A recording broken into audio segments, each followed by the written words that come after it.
So who here has heard of software carpentry at this point? OK, great. More than half of you. OK, so for those of you who haven't heard of software carpentry, it's an organization that actually came out of the Department of Energy. Greg Wilson was working for Los Alamos National Labs, and he was tasked with helping getting people, scientists, on top of the supercomputers and working with them, right? And I say on top because you really got to embrace these machines when you want to work effectively with them. And so, over 15 years ago, Greg said, scientists are having a hard time learning how to program effectively. This is not about them having a hard time understanding concepts like MPI or what's the fastest database or language to use. It's about basic principles, right? How to program, how to reason about computers and computing, and how to effectively go from ideas to code. So he said, I'm going to give a 2-week boot camp, right, on all of the topics that you need to be an effective programmer, all of the best ideas from software engineering at the time. And he gave this course, and that was the beginning of software carpentry. So it's not about eking the last bit of performance about from your code, although that's important. It's not about selecting the best programming language or the best sort of paradigm, whether it's MPI or pthreads or OpenMP. It's really about getting to your science faster, right?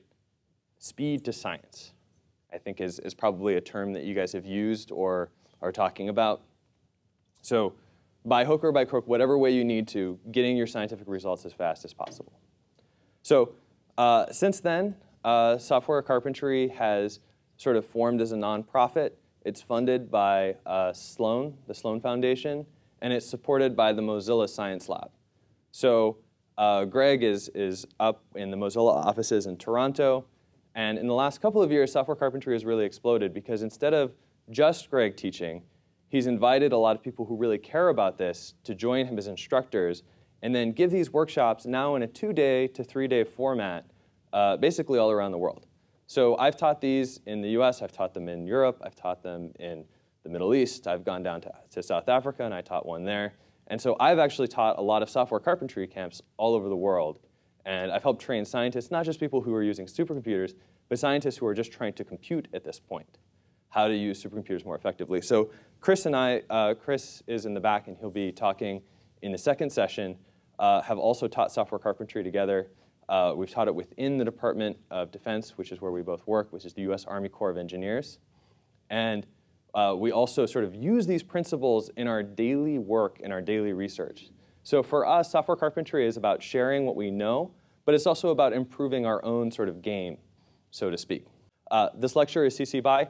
Anything, we're going to post this. Anything you want to reuse from this, all you have to do is just say, hey, and Aaron said this. And if I copied something from somebody else, I'll let you know when it's somebody else's words or thoughts.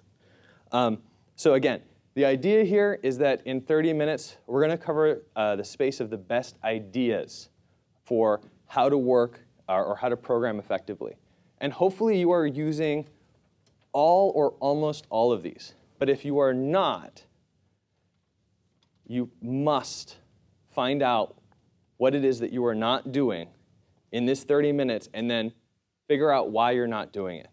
You must at least have a sentence that says, we're not doing this because, and I'll probably give you some of the potential excuses and then tell you if they're okay or not, right? Oh yeah, your dog ate your homework, that's okay. Okay, so we're going to talk about what the most important practices are, and I'm going to make sure that I connect these back to being a scientist, because software engineering by itself is a solitude. They're in a separate space from the rest of science. Software engineering is about large-scale production code, and frequently scientific code is not large-scale production. We can talk a little bit about the differences, right? So in an industrial environment, when somebody says, we're going to write this code, whether it's a video game, whether it's a stock market transaction company, whether it's a large data warehouse, right, of search terms. They know ahead of time what the code is going to look like. They know ahead of time what the code is going to do. As a scientist, I'm going to quote Fernando Perez, we don't know what we're doing. right? Ahead of time, you can't ask me a year from now what my code is going to look like because I'm still exploring. I don't know if the model's right. I don't know if I need this physics in here or not. And so I have to write code and I have to test. And who here has heard of agile software development, right? So scientific programming is a lot more like agile. We break our tasks up into very, very small pieces and we iterate on them. And I'll go over that a little bit more in a bit. But again, right, we're more like agile than we are like the traditional waterfall set of requirements in software engineering. There are other things where we're different. And there are other things, though, where we're the same. OK? So the specific recommendations, I will go ahead and give you my biased opinion on what you should be doing, what you should be avoiding. I'll make sure I try to sort of say that it's just an opinion and not sort of a generally held belief. Again, Chris and I come from a very sort of, both of us have programmed in C, C++, Fortran. We do a lot of our sort of upper level development in Python. And I think part of the reason that we're also here is to talk about why we're using Python for a lot of our work. And I will get to that. OK? Practices that you should be following. OK. So there are 8 essential practices. This comes from a paper by Greg Wilson and a bunch of software carpentry instructors. And I will give you a link to it a bit later. And the first is write programs for people, not computers. I'm going to go into detail on all 8 of these. This is a tour of what's coming for the next 20 minutes. Okay?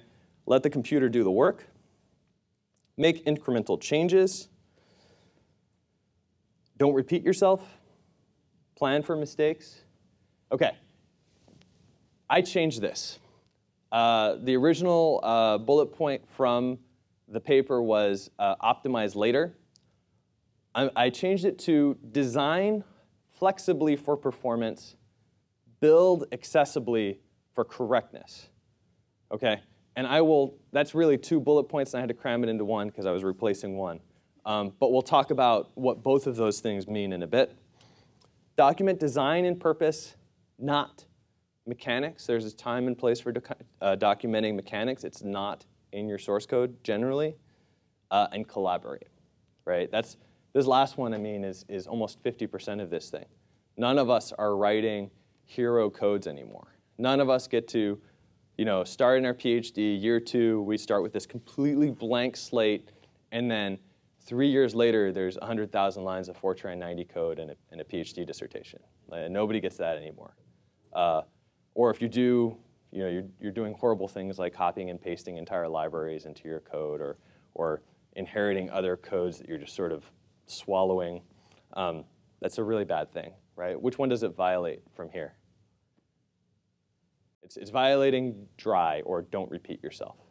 Because if you're copying other people's code into your library, we'll talk about what can go wrong in a bit. Hopefully everybody here knows, but if you don't, think about it. What's bad, or what are the potential negative consequences of taking somebody else's code and then just copying it into your code as if it was your own? You can attribute it, that's fine, but just copying it in as a sort of internal code for you.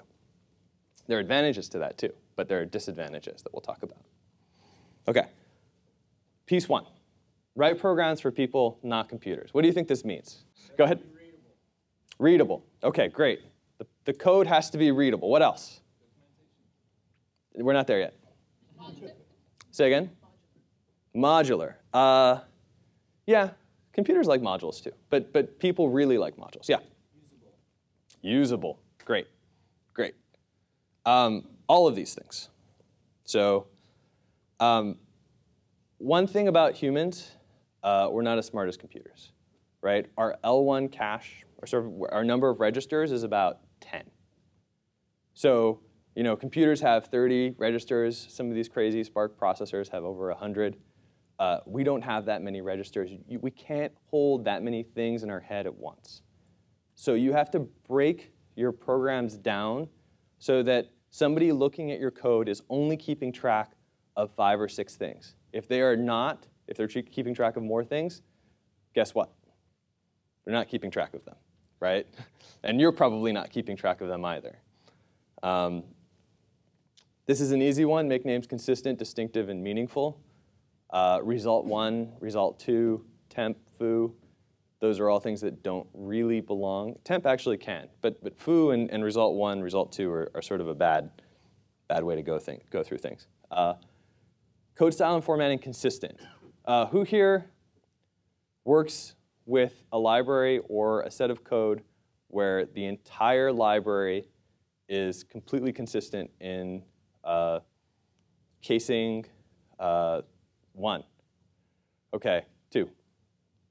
All right, who here works with something that is incredibly inconsistent? Okay, here's the rule.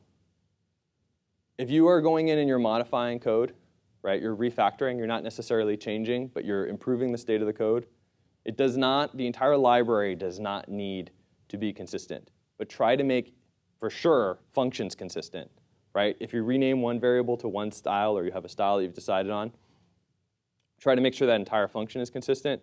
And if you're working a lot in a file, make sure that entire file is consistent. It is better for at least the file to be consistent than it not to be, and it's worth spending that time.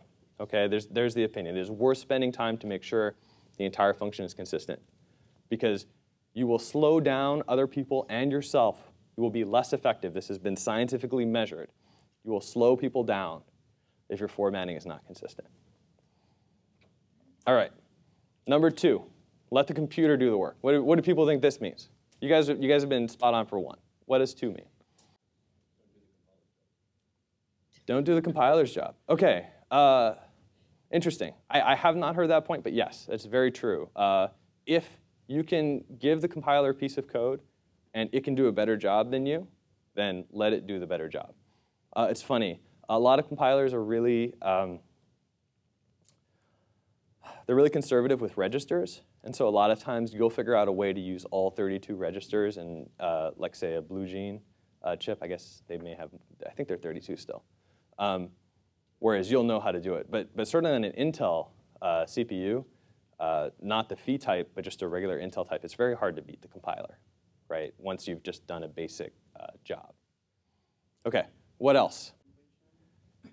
Absolutely, when you're programming, doing things like code completion. But to be more clear, right, anytime that you're working in an environment where you have a number of steps, you shouldn't do step 1, step 2, step 3, step 4, step 5, step 6, right, by hand. Step 1 through 6 should be in a script, and you should just call them. And this should be in your entire sort of development loop, right?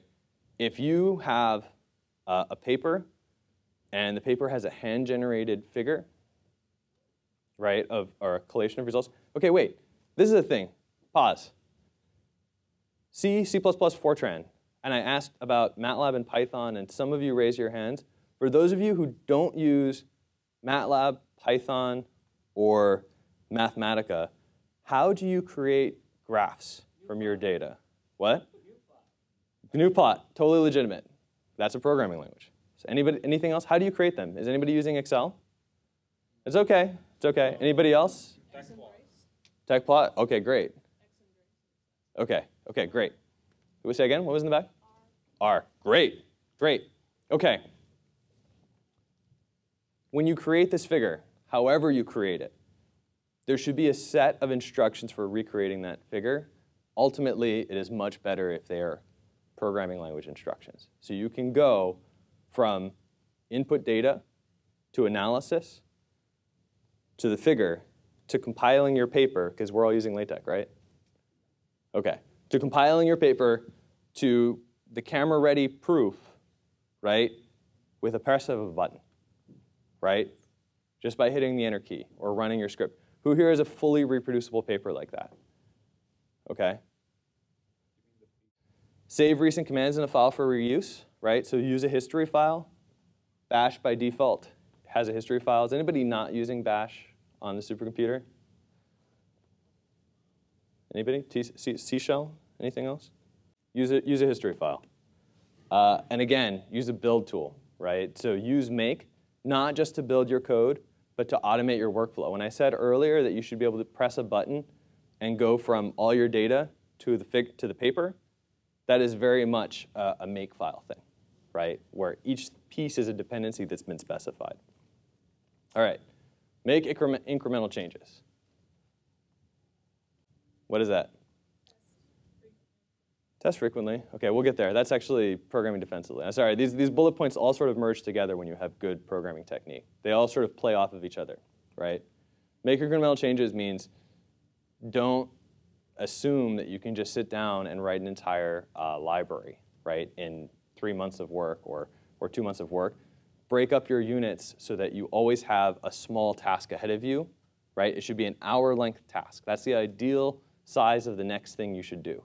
If the thing in your mind is, I'm going to do this thing, and you think you're going to take 3 weeks to do it, you have not decomposed the problem enough, and you're probably trying to do too much in one go.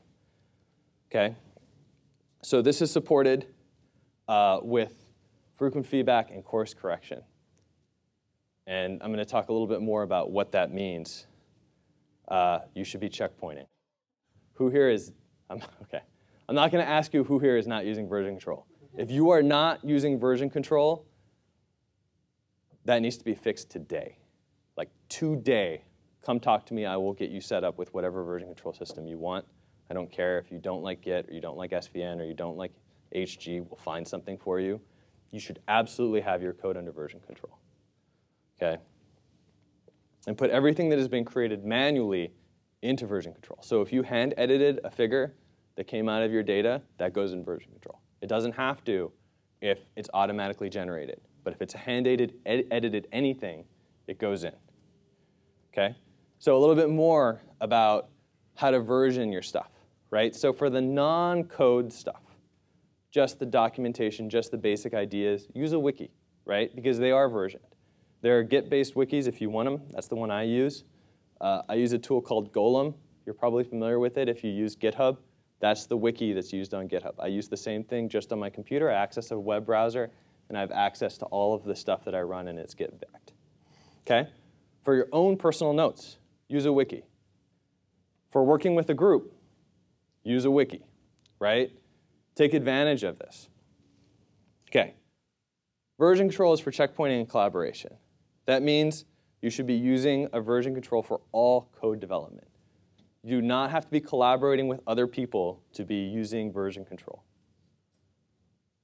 Okay, you should have a version control system that you can run on your own machine, right? If there's a Subversion server somewhere else, and you've got a local machine that is not always connected to the internet, then go and install a git-svn on it so that you can run a local Git repository and connect back to that Subversion machine. Okay? Because when you can checkpoint your own work, right, that's when you get to be the most productive. You're not afraid to change the code and try new ideas, right? And I can't tell you how many branches of development I've had where it seemed like a good idea at the time, or I just wanted to show people what the code could do. And that's exactly what version control, especially distributed version control, encourages. Yeah, it was a bad idea. That's OK. So using distributed version control, I strongly recommend. For those of you that are still using Subversion, push hard to get past Subversion. I know a lot of you feel like you're locked into it. If you're using something pre-Subversion, please change as soon as possible. OK. I do advocate Git. There's a higher startup cost, but that's where everything is going. Okay, there's a strong argument to be made for Mercurial. If you're using it, don't sweat it, but almost everybody's using Git these days. Okay, again, if you are forced to work with a Subversion repository, use a local Git SVN copy for yourself. It's a great tool. It has a high initial startup cost because you have to download the contents of the entire repository on your computer, and Subversion doesn't do that easily. But it's really important to do it. OK. Don't repeat yourself or others. Dry. This concept's been around for 40 years, right? What does it mean? Don't cut and paste code. If you find yourself cutting and pasting or copying source files, right, and not like modifying just about everything, something has probably gone wrong with your software development process. And it's time to sit back and think about why you are copying and pasting. OK? What else? I mentioned it earlier. Yeah, use libraries. Use external dependencies. Don't take somebody's external dependency and then copy and paste it into your code if you can avoid it, right? Don't just suck in another piece of code and just make it an internal dependency. Unless you have to, or unless you must. Okay, so right, the first thing is don't have data in your software at all that has multiple representations. Avoid that. It's the same idea as modularized code. So these are two complementary ideas. The second is don't repeat code. The first is avoid repeating data.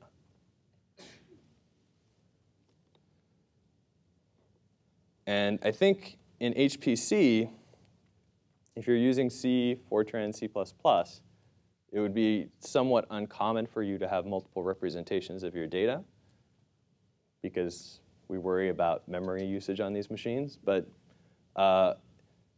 just for performance reasons, you wouldn't violate A. But there are good scientific or software engineering reasons not to violate it as well.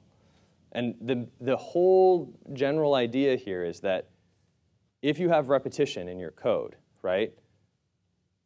Function foo and function bar, which have been terribly named, and you would never do that. But if function foo and function bar have the same 10 lines of code, then if you find a bug in those 10 lines, right, there are two places where you have to fix that. And if you forget about one or the other, you're in trouble. But if that has been isolated into a third routine, then that third routine would only need to be fixed once, right? So fix it once, or so you only have to fix it once is an important concept. Okay? And try to reuse code whenever possible. There's a lot of really good code out there. And in a lot of cases, it's been battle-hardened for 20 or 30 years. And so you want to reuse this code whenever it's possible and feasible to do so. Okay? So a little bit more about how to think like somebody who doesn't repeat themselves. If you've got a bunch of stuff that you're using every time you log onto the machine, you look at a set of files, you look at what happened last night, you run the same 8 commands, turn that into a script. Automate that report for yourself, right? Have the machine send you an email every day letting you know what the status of things are, right? It's very easy to send an email from a machine. Very easy, okay? So a script is just a set of commands organized into a file. That's all it is. We use this as our fundamental building block in all of scientific computing, but you should be using these in supercomputing and in high-performance computing without any sort of hesitation, okay? If it gets to the point where you have to put arguments or there's a lot of repeated code in there, right, that's when you start writing functions. After you've been writing functions for a while, you're going to find out that maybe there are a lot of them and you need to write a library. So here either works on a library or is writing a library. Okay, not too many of you. Most of you, application codes, the rest of you should be raising your hand. If you don't write a library, you don't write an application code, I don't know what you're doing here. Is somebody doing neither of those two things and is still here? Oh, we got one language developer, at least one language developer. Anything else? 2 language developers. Anything else? Am I missing anything? So application developers, which is, I guess, 75% of you, and library developers was 25%. OK, great. So some of you are writing libraries, right? It's because what you were doing seems to be of general value for many people, many scientists who are going to reuse your code. Okay? Of course, try to avoid writing a library that does the same thing as another library, unless there are good reasons for doing so. If you're writing a library for other people to reuse, try to get the license as permissive as possible, right? So if you are working, try to aim for MIT or BSD. Non-commercial reuse is what we aim for. GPL has a whole host of problems when working with a vendor, like IBM or Cray or Intel. It can be very hard to work with them if you're using sort of these viral licenses. Okay, share your code. Put it up somewhere. Make sure people can use it and reuse it. If it's not posted somewhere, people won't be able to find it. They won't be able to use it. It needs to be somewhere publicly hosted. Okay, plan for mistakes. Okay, I'll start talking. Plan for your mistakes. Plan for other people's mistakes. Okay, and those two often mean the same thing. So add assertions to your programs to make sure that everything is as you expect it to. Type checking, which comes for free, in C and C++, unless you use automatic variables, asserts that the thing coming in is an integer, or the thing coming in is a float, or it's a structure, right? An object that you describe what it contains. That's a type of assertion, right? So you get those for free, but you can add more, and you should. Any assumptions that you're making in a function about the input coming in should be checked, right? And you can always turn those off when you run the high performance mode of your code. You can always disable the assertions. Okay, so that's step one. And that assumes that either you've made a mistake or somebody else handing you your function makes a mistake. Use a test discovery and execution library. Who here is using some flavor of unit test, XUnit, one of those things for their code? Who here does not have unit testing in their routines or regression testing? Who has no testing in their code right now? It's OK. You can raise your hand. I just want to see kind of where we are. OK. Definitely start thinking about using testing. We'll talk a little bit about what your options are. If you have a bug, somebody reports a bug to you, and you fix it, take that exact bug, right? That thing where there was an input, and then there was an output that was unexpected or wrong. Make sure from now on that input now generates the correct result. That's what it means to turn a bug into a test case. Okay, use a debugger. I think you had 2 talks by TotalView and Alania were both here, right? Those are really great when you were solving problems that only show up at 1,000 processors. You can do it, use GDB or something for the serial case or the small parallel case. Okay. Verification and validation, I think this has already been talked about, but it's really important that you're doing both. Okay? Verification, of course, is your code correctly written? Does it satisfy its requirements? Validation is, was the code or was the model the right idea in the first place? Is it the right code for this problem? And okay, test frameworks can only help you verify, but if at some point you do validation, you can then take those validation results and put them into your tests. Right? And then you can make sure that at least code that is run in the past doesn't change. Also, really, really important, anytime you publish, any scientific result that gets published should also turn into a test. Because if you modify the code and the thing that you published now does not go to the same result, you want to know why. Either you found a bug, and that previously published result is bad, or you just introduced a bug. Right? Everybody get that? I was like, there are about 8 takeaways from this lecture. That was a really important one. Encode your published results into your tests. Okay? And if you need help with validation, use the method of manufactured solutions. Look that up if you don't know what it is. And you can also use comparisons to experiment within your field for validation. Okay? And another final check is if you have other software, your rivals or your enemies, maybe your friends, you can also compare to that. Okay, documentation. So this is important. You know, it says document design and purpose, not mechanics. It's not important that you're not documenting mechanics. It's important that you're documenting. Okay, and your code's purpose is what it does, right? So every function should be documented. What the function does from start to finish, what its entire goal is.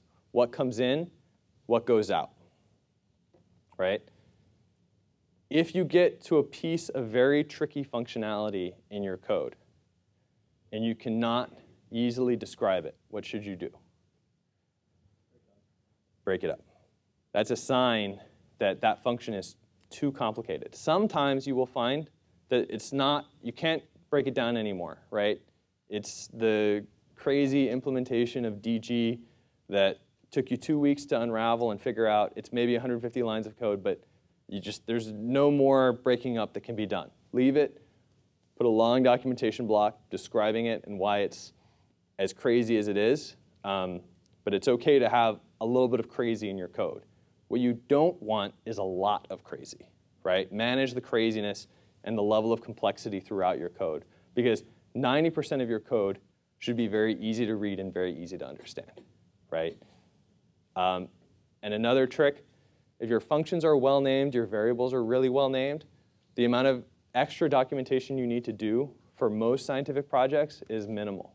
It's only if you're writing a library that you really need to worry about that documentation. A good program will have really well-named and really well-designed functions, variables, and object structure so that documentation needed is minimal for people to understand what's going on.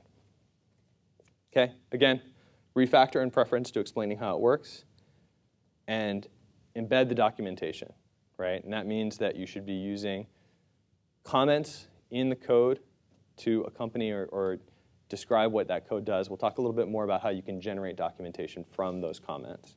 Okay, so principles of documentation. When you're publishing, every piece of code that went into that published result needs to be saved in your version control system. Okay. The ideal sort of goal for documenting is that in 6 months, if you come back to this, or you show it to a lab mate who is familiar with the code base, they should be able to understand it without some great amount of effort. Use README files everywhere. Everywhere. Anytime you've got a directory and there's files in it, there should be a README file in it. Okay? What is a README file? Everybody here knows what does anybody not know what a README file is and need me to define it? Okay, keep going. And these are the different levels. At the file, at the function, and inline, so all the way in at this particularly nasty for loop. And again, it's too complex to describe. Break it up. Okay. I think this one's really important, so I might spend a little bit of extra time on it. Design flexibly for performance. Okay. What am I trying to get at here in this point? Modularity. But why is it important to have modularity? So you can swap out slow code and fast code. Okay. So you can swap out slow code and fast code. Okay, so good. Let me talk a little bit more about some of those ideas. Okay. Here's sort of a thought experiment or a question. If I went back, well, let's say I wanted to solve the Poisson equation on a 100 by 100 by 100 cube, right? N to the cube power. And I gave you the choice of solving that equation using a 1960s, the best late 1950s algorithm for solving Poisson on today's fastest supercomputer. I gave you Titan. Or I gave you my iPhone, and I asked you to solve it using today's best technologies. Which one would you take? Using today's best algorithms on the iPhone or the 1950s best algorithms on Titan? iPhone. And the reason is the iPhone can use multigrid, right? Which was invented in the 80s and 90s. Whereas if you're stuck with a 50s algorithm, you're still doing Gaussian elimination, which is n cubed. So n cubed versus order n. Better algorithms beat better hardware. And if your code is hardwired to old algorithms, nobody's going to use your code in 5 years. Again, better algorithms beat better architectures. And you want to write code in the highest level language possible for a number of reasons. Okay. The first is that the software engineers have done this study about the performance and effectiveness of students or anybody, scientists, anybody writing software. And it turns out that the number of lines of code that you can effectively write is the same regardless of what program language you're using. Whether it's C, C++, Fortran, or assembly. MATLAB, Python, R, Julia. So if in Python you can write a program in 10 lines and it would take you an equivalent of 100 or 150 lines in Fortran, you are better off writing it in Python because it's going to be more maintainable. It's going to have less bugs. It will take less time to write as long as you're a competent Python programmer. And therefore, it is a better time to science, which is, of course, the thing that we're trying to get. When you are trying to identify bottlenecks, use a profiler, right? So if you're trying to find the performance of your code or you're trying to tune the performance of your code, write the entire code first, and then use a profiler to find the hot spots. Okay, so again, sometimes it's a new language might look really confusing the first time you see it, but it's going to help you think about programming in a different way.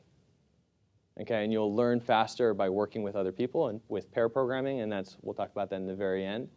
You're going to be able to do new things with new languages. You should really aim for that. That's just a dot product, by the way, if you're trying to figure out what that is.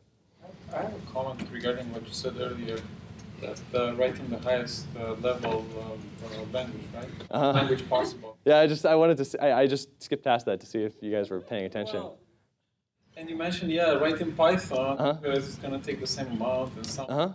But most of the time, you also work in a team. So while you might be, let's say, proficient in Python, but other people might not be. So I think you have to look throughout the team and realize what is the common denominator such that, everybody can actually read that code. So we should all learn at 77? Well, don't go that far back. So the point raised, which was an excellent one, is that you may be working in a team and that not everybody speaks that language, right? Maybe you've got some people doing C, some people using C++, some people using Fortran. I think even more importantly than that is we have legacy code, right? And there are millions of lines of Fortran, C, and C++ that not only are we using now, we will be using in the next 30 years. And I'm not saying that active development will be happening in those languages or in that code, but time has shown, and history of programming has shown, that if code is written and it is useful, it will continue to last for as long as it is useful. That's a very long time. And so we will continue to need expertise in C, C++, and Fortran.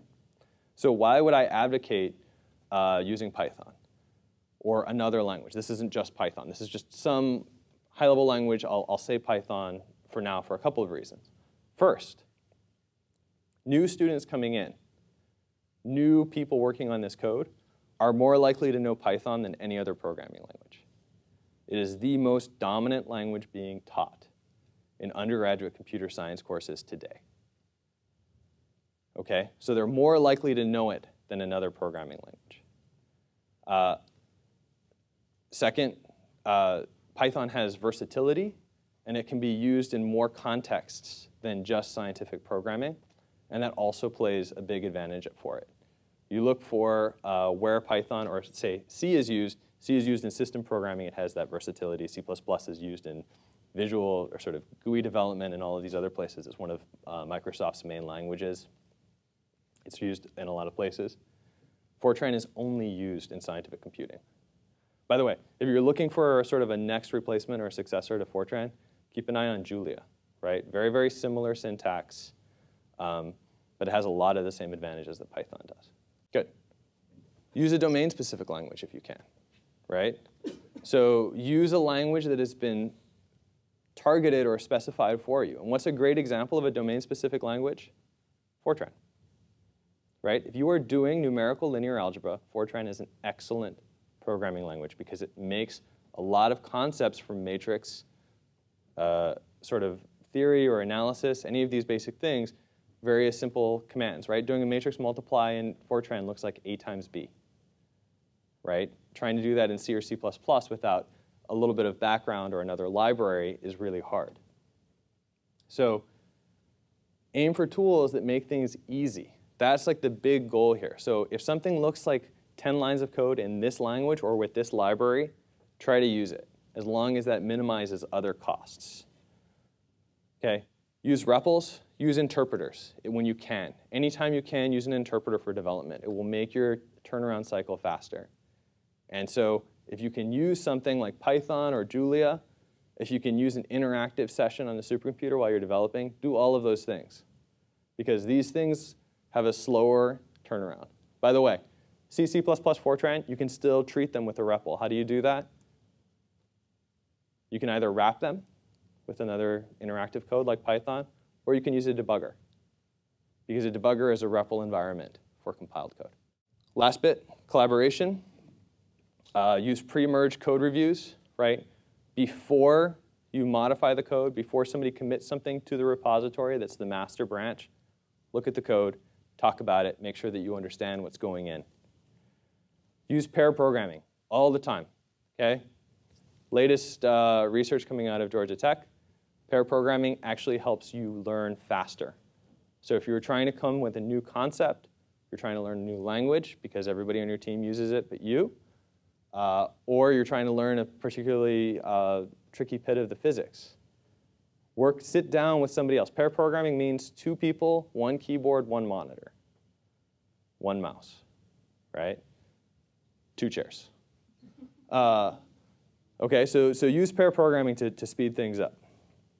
And use an issue tracking tool, right? So use things outside of the code to help you keep track of what people are working on and where the problems are in the code. Because again, we have a very small working memory. Okay, closing thoughts, reduce complexity, right? I've got 2 closing thoughts. So again, try to minimize, select a language or select a library that minimizes the total number of lines of code that you have to write or the amount of work that you have to do. And the work that people 5 years from now will have to do when working with your code. Okay? It is worth paying money for software that helps you solve your problem. It is worth paying the money for the debugger. It is worth paying the money for the license to this code if it helps you solve your problem. I have no qualms with commercial software or commercial development. Most of us are professional commercial software developers in a sense. Okay? Less code, less code, less code. More maintainable, faster to write, easier to maintain, less bugs. Okay? Try to keep functions short, single purpose.